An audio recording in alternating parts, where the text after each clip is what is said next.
สวัสดีท่านผู้ชมที่เคารพเฮาบุญปลอดผมจากโฆษกจากทางโทรภาพกองทัพปราศลาวซึ่งวันนี้จะนำภาพเดินทางมาติดตามรับชมพิธีเฉลิมฉลองวันปลดปล่อยภาคใต้เวียดนามครบรอบ50 ปีท่านผู้ชมก่อนที่จะมาถึงทุกวันนี้ถ้าเว้ากลับคืนไปในอดีตสองชาติลาวเวียดนามก็ได้ร่วมปกครองเดียวกันในการต่อสู้กับศัตรูตัวเดียวกันกับจักรพรรดิลาวเมืองขึ้นทั้งแบบเก่าและแบบใหม่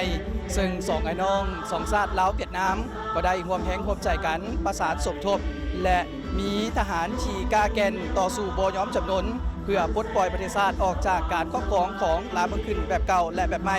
และดังที่ประธานได้รับรู้กันไปแล้วซึ่งบรรทบลำเซิน719ก็คือเส้นทางเด็กเก้านำไปสู่การปลดปล่อยภาคใต้เวียดนามอย่างสมบูรณ์ซึ่งในวันนี้เขาก็จะได้ให้ประธานมาติดตามรับชมภาพบรรยากาศในการเฉลิมฉลองวันปลดปล่อยภาคใต้เวียดนามครบรอบ50 ปีอย่างเป็นทางการพิธีดังกล่าวได้จัดขึ้นในวันที่9 พฤษภาคม 2025อยู่ที่กระทรวงป้องกันประเทศก่อนพิธีได้รับชมรูปเงาและการแสดงศิลปะจากกองศิลปากรกองทัพซึ่งมีเนื้อในส่องแสงถึงมูลเสือการเติบใหญ่และสายพอพันธุ์แบบพิเศษการหัวมือขอบด้านลาวเวียดนามโดยผ่านเนื้อห้องทำนองเพลง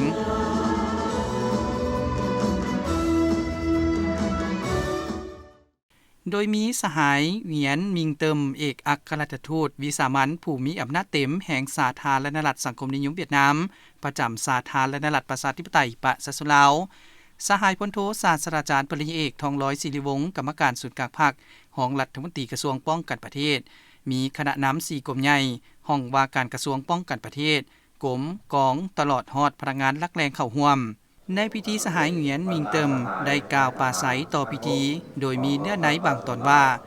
การปลดปล่อยภาคใต้เวียดนามทอนโหมประเทศชาติเป็นเอกภาพแม่นบรรดาขีดหมายอันสง่าราศีที่สุดในประวัติศาสตร์แห่งการสร้างสรรค์และปกปักรักษาประเทศชาติเป็นขีดหมายสิ้นสุดการต่อสู้องค์อาจกล้าแก่นพีลาอาถรรพ์ทั้งเป็นการยุติเอกปกครองเป็นเวลากว่าครึ่งศตวรรษของลัทธิลาวเมืองขึ้นแบบเก่าและแบบใหม่ในระยะ50 ปีก่อนภายใต้การนำพาอันสลาดสงสัยของพรรคคอมมิวนิสต์เวียดนามการบุกโจมตีและลุกฮื้อขึ้นครั้งใหญ่ในฤดูบาดใหม่ปี 1975 ในบรรทบโฮจิมินห์กำลังประกอบอาวุธและทั่วปวงชนเวียดนามได้รับชัยชนะอันสง่างามเป็นผลสำเร็จแห่งการต่อสู้อันยาวนานต่อต้านจักรพรรดิผู้หุกคาน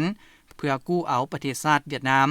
นี่แม่นหนึ่งในบรรดาชัยชนะยิ่งใหญ่ที่สุดและเป็นขีดหมายที่สง่างามที่สุดในประวัติศาสตร์แห่งการสร้างสรรค์และปกปักรักษาประเทศชาติของเวียดนามเป็นขีดหมายสิ้นสุดการต่อสู้อันเด็ดเดี่ยวเหนียวแน่น30 ปีแห่งการญาติเอาเอกราชเสรีภาพประเทศชาติเป็นเอกภาพพาประเทศชาติเวียดนามก้าวเข้าสู่สังกัดใหม่สังกัดแห่งความเป็นเอกราชชนชาติและสังคมนิยม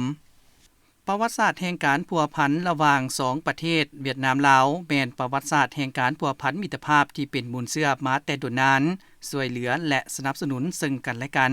โดยเฉพาะแม่นระยะที่ทั้ง2ประเทศได้ผ่านพาความยุ่งยากลำบากร่วมกัน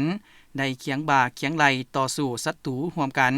บรรลุเป้าหมายปลดปล่อยชาติและโหมประเทศชาติเป็นเอกภาพในปี 1975เพื่อแนใส่เน้นนักถึงความสำคัญและคุณค่าประวัติศาสตร์ของชัยชนะฤดูบานใหม่ปี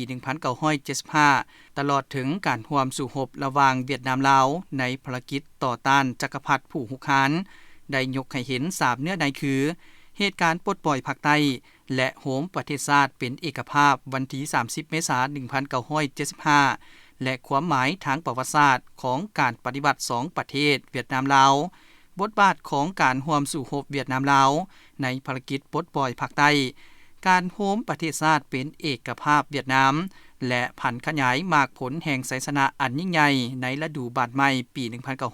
1975 ต่อภารกิจก่อสร้างปกปักรักษาประเทศชาติเวียดนามในระยะใหม่และส่งเสริมการพัวพันแบบพิเศษระหว่างเวียดนามลาว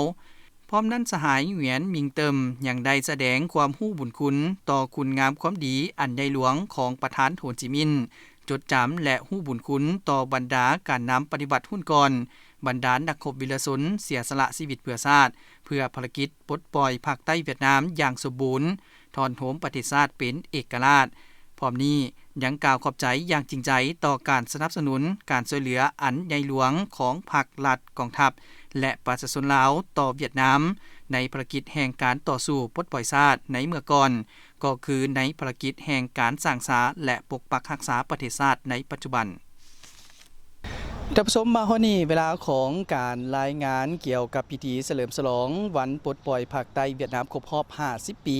ซึ่งทางด้านในบรรดาทานก็จะได้รับรู้เกี่ยวกับเนื้อในสำคัญต่างๆและการที่มีการเฉลิมฉลองวันปลดปล่อยภาคใต้เวียดนามครบรอบ50ปีนี้ก็เพื่อเฮ็ดให้พนักงานผู้ที่เกิดใหม่ใหญ่ลุ้นและพนักงานรุ่นสืบทอดก็จะได้รับรู้เกี่ยวกับวิรกรรมอันล้ำเลิศของทั้ง2กองทัพลาวเวียดนามที่ได้ร่วมต่อสู้กันในเมื่อก่อนก็คือการต้านกับลาวเมืองขึ้นทั้งแบบเก่าและแบบใหม่และได้ประสานสมทบกันอย่างแน่นแฟ้นเพื่อปลดปล่อยประเทศชาติทั้ง2ประเทศเพื่อเป็นอิสรภาพซึ่งมาฮอดนี้เวลาของการรายงานข่าวก็ได้หมดลงเพียงเท่านี้เฮาบุญปอนผมมาจากพร้อมด้วยทีมงานข่าวจากทางโทรภาพกองทัพประชาชนลาวลาท่านผู้ชมไปก่อนสบายดี